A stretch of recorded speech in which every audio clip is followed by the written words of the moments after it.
हुजूर, वालेकुम सलाम व रहमतुल्लाह। मेरा नाम खैरुद्दीन है।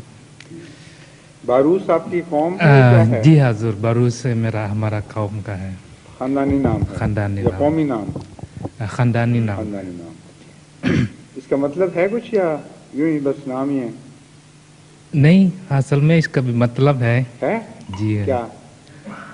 बारूस का असल मतलब एक शहर था जिसका नाम बारूस है, अच्छा, और वहाँ से हमारे आबा अजदाद। हाँ तो बारूसी हैं दरअसल आप। जी हाँ, हाँ बारूसी है। हाँ समझ गया, ठीक है। आपसे सवाल करना हुजूर। जी फरमाइए। पिछले माह तफसीर से हमें एक तफसीर हमें खात लिखा था कि कम अज़ कम अहमदी औरतें पर्दा चुन्नी करनी चाहिए। तो हमें मालूम नहीं उसको क्या कहते हैं, हमें देखा भी कभी नहीं। किस तरह कहते हैं चुन्नी पर्दा? क्या चुन्नी पर्दा? चुनी पर्दा? हाँ, हमें तो पता नहीं है क्या किस। आपको तो ये कहा था कि हज़रत मसीह मौऊद अलैहिस्सलाम ने जी जो इस्लामी उसूल की फ़िलासफ़ी में जी कम अज़ कम पर्दे की तस्वीर खुद बनाई हुई है, ड्रॉ की हुई है, वो देख लें। That is the minimum. उसमें नहीं, तस्वीर भी मतलब इसीलिए चेहरा था। शामिल है इसमें? आप यहाँ से लाके यहाँ तक यूं ये अपने निशान खींचा हुआ है कि जी। ये हिस्सा छोड़ा जा सकता है और बाकी सब कवर्ड हो। और बाल भी नजर नहीं आना चाहिए? हाँ बात भी, मगर इस तरह नहीं कि आपके यहाँ जिस तरह इंडोनेशिया में है ये रिवाज, जी है। वो एक लट भी अगर निकल जाए बाहर दुपट्टे से तो कहते हैं नमाज नहीं होती, औरत की औरतों में बैठे बैठे। वहाँ उस किस्म का एम्फेसिस होता है ना, किसी तरफ भी वो गलत है। इस्लाम मोतदिल मज़हब है, जी। अकल के मुताबिक मुतवाज़न फैसले करने चाहिए और किसी चीज़ में इंतहा पसंदी नहीं करनी चाहिए। इसलिए वो जो पर्दा है कि एक लट भी एक बाल भी नज़र आ जाएगा तो पर्दा टूट जाएगा, ये दुरुस्त नहीं है बात। असल पर्दे की रूह ये है कि औरत अपने आप को समेट के रखे और हया से रखे, और देखने वाले की अगर नज़र पड़ती भी है तो उसको गलत हौसला अफजाई ना हो। यह है बुनियाद पर्दे की। इस रूह इसकी मदद करने की खातिर फिर कपड़े ओढ़ना या यहाँ तक चेहरे को लेके आना, ये सारी चीज़ें बतौर इमदाद के हैं। अगर ये चीज़ें हैं और वो असल रूह मौजूद है तो थोड़ी बहुत गलतियों पे उस पर एतराज़ जायज़ नहीं है। और अगर वैसे बुर्का पहना हुआ है लेकिन फैशनी कट हैं, उसकी शक्ल ऐसी है कि बदन नज़र आता है बल्कि ज़्यादा नुमायां तौर पर खूबसूरत होकर दिखाई देता हो और रूह मर जाती हो, तो उस बुरके का भी दरअसल वैसा फ़ायदा नहीं है। उसको तो आप ये कह सकते हैं कि खाना पूरी हो गई है, मगर इस हकीकी पर्दे को नज़रअंदाज कर दिया गया है। इसलिए बहुत सारे ऐसे हिस्से हैं जिनमें करने वाले के तक़वा के साथ बड़ा गहरा ताल्लुक़ है। दूसरे को एतराज़ नहीं करने चाहिए।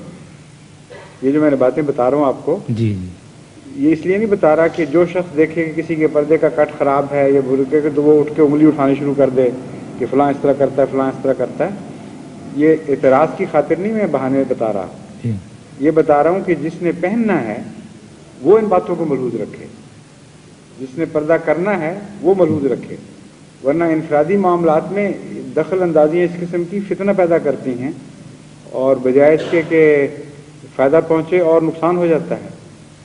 बाज़ दफ़ा लोग वैसे नेकियां रखते हैं, एक छोटी सी कमज़ोरी है, उसके ऊपर जब उंगलियां उठाएंगे आप या उसको तान का निशाना बनाएंगे तो उसका रहा सा तकवा भी जाता रहेगा और वो फिर रद्द अमल में भागेगा। वो शख्स हो कहेगा अच्छा फिर ऐसी बात है तो फिर मैं नहीं करीब आता। तो जमात में ऐसा माहौल रखना चाहिए कि इनफरादी तकवे का मयार बुलंद हो, लेकिन दूसरे खामखा एतराज़ या तानबाजी से काम ना लें। और अगर वो देखें कोई ऐसा नक्स तो उनको चाहिए कि खामोशी से उनको बताएं जिनका नक्स है।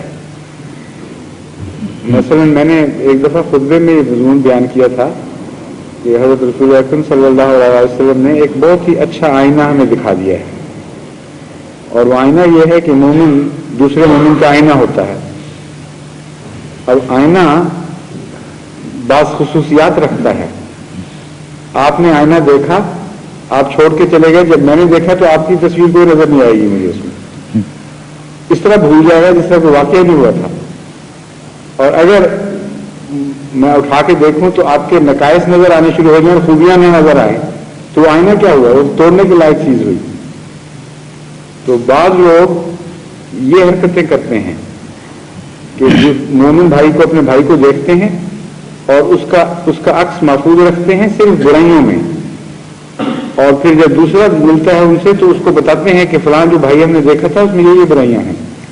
وہ رسول کریم صلی اللہ علیہ وسلم کی اس نصیحت سے وہ خود عاری ہو جاتے ہیں, اور یہ نقص اس سے بہت بڑا نقص ہے جو پردے میں بے احتیاطی کا نقص ہے یا اس قسم کی باتوں میں. تو جب میں نصیحتیں کرتا ہوں ان امور پہ تو ہرگز یہ مطلب نہیں کہ جماعت کی زبانیں کھلوا رہا ہوں ایک دوسرے بھائی کے خلاف, بلکہ یہ اس لیے بتاتا ہوں کہ جس نے خود اپنے لیے ایک لائحہ عمل تجویز کرنا ہے وہ دیکھے کہ اصل یہ ہے, بہترین یہ ہے, اور جو معیار سے گرا ہوا نظر آتا ہے اس کو آپ خاموش نصیحت کریں. جب وہ آپ کا آئینہ دیکھے تو اب اس کو اس تک سے بات پہنچے, دوسرے کوئی آواز بھی نہ جائے اس کی, آئینہ خاموش پیغام دیتا ہے. اور جب آئینہ دیکھتے ہیں تو وہ غلط ایمفیسس نہیں کرتا, خوبیاں بھی دکھا رہا ہوتا ہے, برائیاں بھی دکھا رہا ہوتا ہے, نیوٹرل ہوتا ہے. اور جب بھی کرٹیسزم نیوٹرل ہو اس کے خلاف غصہ نہیں پیدا ہوتا. یہ ایک بنیادی نفسیات کا مسئلہ ہے جس کو بلانے کے نتیجے میں کئی ناسے نہ صرف ناکام ہوتے ہیں بلکہ غلط رد عمل پیدا کرتے ہیں. ایک شخص کے متعلق جب یہ یقین ہو جائے کہ میرے حسن کو حسن دیکھ رہا ہے, میری بدی کو بدی دیکھ رہا ہے, اور اپنی طرف سے کوئی نہ مبالغہ کر رہا ہے نہ کمی کر رہا ہے, تو ایسے شخص کے خلاف کبھی رد عمل نہیں پیدا ہوتا. ہمیشہ رد عمل اس کے خلاف ہوتا ہے جو بعض چیزوں پر ہاتھ رکھتا ہے, بعض چیزوں کو اٹھاتا ہے اور اس بدی میں مبتلا ہوتا ہے جس کو قرآن کریم نے یہود علماء کی بدی قرار دیا تھا, بڑی سخت, اور جس پر لعنت ڈالی کہ بعض حصوں پر ہاتھ رکھ لیتے ہیں, بعض حصوں کو نمایاں کرتے ہیں اپنی مرضی کے مطابق اور پوری تصویر نہیں کھینچتے. تو آپ کا کام چونکہ مربی کا ہے, نصیحت کرنے کا ہے, جماعت انڈونیشیا میں ان باتوں پر زور دیں, ان سے کہیں پردے پر زور دینا اچھا ہے, نئی باتیں شروع ہوئی ہیں وغیرہ نہیں کھپا, لیکن تان آمیزی پہ زور نہیں دینا. اور کسی میں نقص دیکھیں تو اس کو محبت اور پیار سے خاموشی سے سمجھائیں. اگر وہ نہیں سمجھتا تو اس کے بڑے کو بتائیں, اس کی بات نہیں مانتا تو پھر صدر سے بات کریں کہ علیحدگی میں کہ ہم نصیحت کرنا چاہتے ہیں, اور اگر نہیں تو پھر خدا پہ چھوڑیں, دعا بھی کریں اس کے لیے. لیکن دعا نہ کرنا, دل میں دکھ محسوس نہ کرنا اور انگلیاں اٹھانا اور تانے دینا, یہ ہرگز مومن کو زیبا نہیں ہے. اس سے بدیاں پیدا ہوں گی, نتائج دور نہیں ہوں گے. شکریہ. السلام علیکم.